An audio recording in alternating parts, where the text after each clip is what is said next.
ఏదైనా జరిగిందనుకోండి, మనం ఏమంటాం, అది ఈశ్వరుడు నిర్ణయించాడు, లలాటలిఖితారేఖా పరిమాస్త్రం న శక్యతే. ఒకటి జరగలేదనుకోండి, ఈశ్వరానుగ్రహం లేదంటాం. అప్పుడు ఒకడు గొప్పవాడు అయ్యాడు అనుకోండి, ఈశ్వరానుగ్రహం. ఒకడు గొప్పవాడు కాలేదనుకోండి, అది కూడా ఈశ్వర నిర్ణయం. వాడిని ఎందుకు తిట్టడం? అది ఆయన ప్రశ్న. ఒకడు భగవద్భక్తుడు, వాడు అదృష్టం, ఈశ్వరుడు వాడిని భక్తుడిని చేశాడు. ఒకడు సమస్త దురలవాట్లకి అలవాలం, వాడిని ఎందుకు తిట్టడం? ఒకడు మంచివాడైతే ఈశ్వరుని పొగుడుతావా? ఒకడు చెడ్డవాడైతే మాత్రం ఈశ్వరుడు కాదండి వాడి తప్పంటావా? అప్పుడు వాడి ప్రమేయమే ఉంది. మంచిలో కానీ చెడులో కానీ రెండిటిలో వాడి స్వాతంత్ర్యం లేనప్పుడు రెండిటికి కర్త ఈశ్వరుడు కదా, వ్యక్తి కర్త ఎలా అయ్యాడు? అది ఆయన ప్రశ్న. నిజమే, అది పైకి చూసినప్పుడు అలాగే అనిపిస్తుంది. కానీ ఒక విషయం బాగా జ్ఞాపకం పెట్టుకోవాలి. ఒక మనిషి పాడయ్యాడు అనడానికి కానీ, ఒక మనిషి ఉండవలసిన పథంలో ఉన్నాడు అనడానికి కానీ ప్రమాణం ఏమిటి? ధర్మం. ఎవడు ధర్మాన్ని పట్టుకున్నాడో వాడు సక్రమమైన మార్గంలో ఉన్నాడు.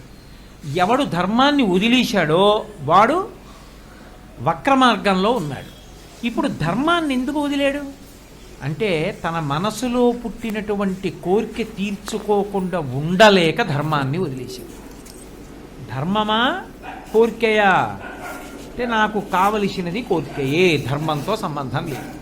ఏమంటే ఇది ఈశ్వరుడు కదా మరి భావప్రచోదనం చేస్తున్నది అంటే, ఇక్కడ మీరు ఒక మాట బాగా గట్టిగా పట్టుకోవాలి.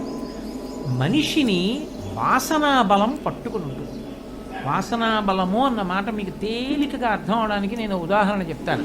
నేను ఎప్పుడూ మామిడి పండు తినలేదనుకోండి, మీరు నాకు మామిడి పండు అంటే ఇలా ఉంటుంది, అందులో పీచు ఉంటుంది, అందులో గుజ్జు ఉంటుంది, అది రసం ఉంటుంది, దాన్ని మీరు ఇలా గట్టిగా పట్టుకుంటే చిట్లుతుంది, అందులోంచి తీయటి రసం వస్తుంది, దాన్ని నోట్లో పట్టుకు చీకుతుంటే ఆ పీచులోంచి తీయటి రసం వస్తే ఎంత బాగుంటుందో, ఎంత చెప్పినా నాకేమనిపిస్తుంది, ఏమో అనిపిస్తుంది.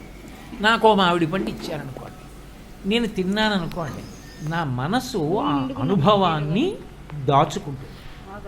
మామిడి పండు అంటే ఇలా ఉంటుంది, మామిడి పండు వాసన ఇలా ఉంటుంది, మామిడి పండు రుచి ఇలా ఉంటుంది.